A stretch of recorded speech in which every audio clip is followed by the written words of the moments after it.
Alright guys, what is up? Welcome to the NOS Performance Center. On my right, I have Pokebunny. He's an MLG pro player in StarCraft 2. And on my left, I have the Bronze League StarCraft player, and he is here to learn from Pokebunny. Terran versus Protoss build. Alright, so Pokebunny, what are the basics of this build? Alright, so we're going to be opening up with a 1 barracks expand with no gas, and then we're going to be adding a couple more barracks and a couple gas, and going into some standard mid-game Marine, Marauder, Medevac play. It's aimed to be a pretty safe opening that can adapt to a lot of things and a lot of situations, and get you into the mid-game, hopefully with the lead. Alright, so we're starting off here against the Protoss and Shakura's Plateau. Shakura's Plateau is a great map for this build. You have a very safe expansion. The distances are pretty far, so that there aren't a whole lot of ways you can lose in the early game, though you still do have to be careful for sure.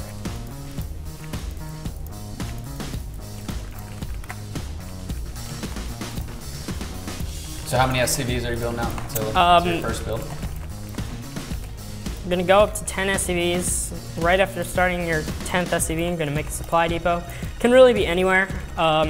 Sometimes you can wall off if you prefer to be more safe. On this map, it's a bit of a big map, but its early pressure isn't quite as strong, so I'm not quite as worried about that as I might be on a smaller map like Zelnaga Caverns, Metalopolis, Shattered Temple. On those maps, you might want to wall off your front initially. Then you're going to continue building SCVs. This whole build, you're going to always be constantly building SCVs. It's an important point. You really can get an economic lead just by constantly building workers. All right, when you get to 12 supply, you're going to throw down your first barracks. With this build, we won't be getting any gas before expanding, so we're going to be sticking on this just 1 barracks command center, and then getting our second supply and expanding in a little bit here. Around 13 or 14 supply, you want to send out an SCV to scout. In general, there are a couple things you're looking for, such as, you know, when they build their gateway, when they get their gases, things like that. That we'll see more specifically in a little bit here. And how did you come up with this build? This build is, you know, it's one of the more normal, I guess, safe macro play builds that a lot of Korean players and, you know, top players really use as, you know, kind of their staple. They'll always turn to this in a series play. It's pretty good all around. Okay, so after your barracks finishes, you're going to start a Marine and then your orbital command. And then you're going to build a second supply depot, around 17 supply. You're going to make 2 Marines here. And then you're going to throw down an expansion. On this map, as I said, I'm not too worried about the very early pressure, so I'm going to be able to throw down this expansion straight at my at this base. On a smaller map, you might want to start that in your main base and then float it out to your expansion. All right, this guy's actually gone for a Nexus first build, so he's gotten a very quick Nexus, even quicker than my command center, and so there's definitely not going to be any early pressure out here from him. He's also making a very early forge, which is a bit strange, but either way, these both are indicative of very little early pressure, and I'm pretty confident, even though my command center is slightly behind, I do have the advantage of having the mules that increase my economy, so I can be equal in economy with slightly less workers than my opponent. So around 23 supply, as soon as you have 300 minerals after starting this expansion, you're going to make 2 more barracks and go up to 3 barracks. And soon after that, when you have 150 minerals, you're going to take both your gases. Getting this early expansion before any of these extra gases and barracks really makes your mineral income really high, because you've got all your SCVs working on minerals up until this point, and so you can have a really strong economy. Constantly build Marines out of this first barracks. Since he went for a Nexus first build, I'm not being very wary of some early pressure, but otherwise I might want to throw down a bunker or 2 over here at this ramp to defend against possible attacks. Okay, so you're going to mine both your gases as soon as they finish, and then build a tech lab on one of your barracks, and these barracks will build Marines right away. Just make sure supply in general, you always want to keep on top of that and not get supply blocked. Timings aren't quite as specific. When your expansion finishes, you can also transfer a few SCVs to that expansion anytime. When your tech lab finishes, you're going to start stim pack and producing marauders out of this barracks, while continuing to make Marines over here. just for a little bit longer. So these barracks are going to get add-ons shortly as well. He's moving up here with the Stalker. Nothing to be worried about. He did go for that Nexus first build, so there's not too much to be worried about here. Just continue keeping on top of supply and constant production, especially SCVs. How many SCVs do you usually end up building overall? What's your goal? I mean, in a long game situation, you generally want to end up with around 70 to 75 SCVs. Obviously, you're not going to get exactly that number every time, but that's just a general guideline. Any more than 80, and you're kind of hurting your army size when you have a maxed army, and any less, you're really just hurting your production. Okay, so on these 2 barracks, you're going to build a tech lab on one and a reactor on the other, and start concussive shells, and then you're also going to start a factory. With this factory, you're just going to tech towards medevacs, so you can do possibly some drop play and counter Colossi with Vikings. It's very important to always make sure you get your starport up in decent time, or you risk dying to some sort of Colossus push because you're unable to build Vikings. Around this time also, you're going to want to throw down an engineering bay. The earliest Dark Templar can come are 7 minutes or so, but I saw him go for a quick expansion, so that's going to be a little delayed. But if you see a Protoss get both of his gas very early, that's always one thing you want to watch out for. Continue creating SCVs and dropping mules. Around somewhere between 8 and 9 minutes, you're also going to want to scan use a sensor scan on his base. I'll be doing that. You haven't scouted for a while, so. Yeah, and I'm gonna be doing that in a little bit. As I said earlier, I'm not quite as worried about pressure here as we did see an early expand. Around when you start your starport, you're also going to want to add a 3rd gas, and you'll start getting upgrades soon as well, which will require more gas. So here I'm going to scan his base. The things you want to check out for are gateway count, what his tech is. Okay, this guy's got a forge, a Twilight Council, and a robotics, and only 3 gateways. So he's going to be playing a more defensive game because he doesn't have quite as many warp gates, and instead is focusing more on his infrastructure and tech. The other thing you want to watch out for is when he takes his 3rd base, you might want to send an SCV over there at any point. So when your factory finishes, you start your starport and start a reactor on that factory, and then you're going to switch the reactor over to the starport as soon as that's done. Any time really at this point is when you're going to start looking to, okay, he's got a warp prism in my base. Oh no. This has started to get fairly popular, this warp prism play. I'm going to be building 1 Viking right away after these medevacs, just to hopefully shut that down for good. But when you get your first medevacs, you do want to push out because you really want to keep Protoss from teching and expanding, So the medevacs are the key to when you actually decide to push. Yeah, medevacs are really important because they give you that mobility. If your opponent has a lot of force fields and stuff, you can drop around them.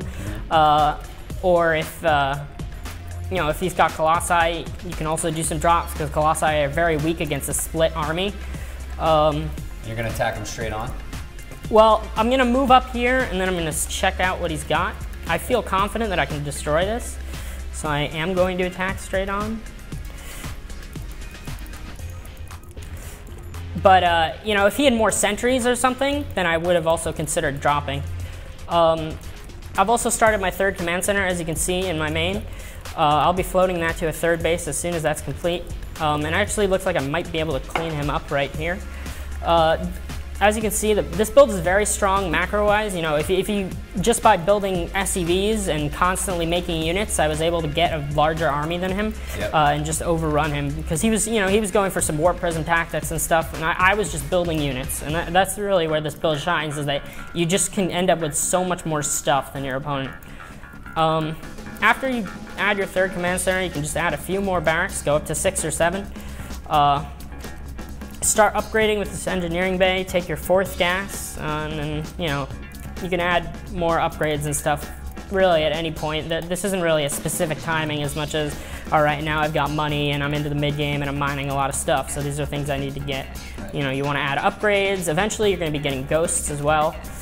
Out of this starport, you can pretty much continually build medevacs unless you see any kind of Colossus production. Every couple minutes you might want to scan his main base and see if he does have any sort of robotics bay or anything that could hint Colossus production. Multiple robotics facilities could also be a big tip-off. Now another big part of this build is the execution. Obviously, by watching your screen, you're super fast at it and Camber here is a Bronze League player. Don't quite have those APMs. Yeah, what can he do, or what's the best way for him to keep practicing this build and to actually learn this build? Well, with this build, you know, as I said, the most important thing is just constantly making units and stuff, you know. You really want to get to the point where that's your main focus, just constantly making units, SEs, and keeping your money low. Because that will really, especially in lower leagues, allow you to just run over opponents, you know, with relative ease. Things like, you know, in lower leagues as well, adding bunkers earlier, you know, really you can just put them in at any point in the build and it won't slow you down very much. Just to be safe is a good idea, because a lot of lower league players like to do some weird stuff, and you might not quite always be able to scout it unless you're really on top of your game. So in this game, obviously, that was not as much of an issue, but in other games, I might play a little safer and be more prepared for early attacks. Right, and you know, every time you're learning a new build, when you go into ladder play, or I guess, how long do you spend trying to perfect a new build that you're working on? Do you spend like a whole week? I mean, it really kind of depends on where you know, what sort of build it is, where you got it. You know, a lot of builds you might pick up just from seeing a cool play in GSL or MLG or something. You know, you might say, oh wow, that looks cool, I really want to try that. For something like this, it's kind of this kind of build is one of those things that you're always using and refining. You never really stop using a build like this. It's not all that situational. You know, you can use it multiple times in the series and still see great effect. So it's one of those things that you'll always be turning to and practicing and constantly improving on. Yeah, gotcha. For sure. And there's the GG. All right. Well, no GG there, but took out that Protoss fairly easily. You're right. That execution was right on point right there, man. I was watching on that first push. You're not too worried about keeping those guys alive, or you'd rather just go in and do as much damage as possible with that first wave? Well, it kind of depends on the situation. As you saw, when I got to his natural expansion, I scanned, checked out what he had, you know, and I felt fairly confident that I could do some damage. You know, I only saw one sentry, which means he's not going to have a lot of force fields to block me off from attacking him. And I also saw, you know, just fairly few units compared to what I had. And that's kind of a judgment call, you know. If you see more units, you might want to either back off or maybe load up one of the medevacs and do a drop at the back. You know, you really only want to engage head on if you're really sure that you can do more damage than you'll lose. All right, guys, this time around, now Camber is going to be taught by Pokebunny, and we'll see how it goes. You could do it. Let's do it. All right, let's go. Starting off, just rally your command center to your minerals, right-click it on any mineral patch, really, and just constantly build SCVs whenever you got money. Mentally, when that starport is building, you basically know that you're getting ready to make a push, because as soon as that is finished building, then you make your medevac. Yeah. Around now, I would scan his natural as well as start 2 medevacs, just to see what's going on. All right, doesn't look like he's expanded yet. Just make sure you're keeping up with the supply, keeping up building medevacs and then units out of your barracks as well. Okay, stem and just attack. You can fight that off. They'll do their thing. Attack, move, go get him. Well, when your medevacs are gonna be coming out soon, so continue making more medevacs and then just push out. Stem him. Here we go. There you go. He's not got too much, so you should be able to take care of this fairly easily.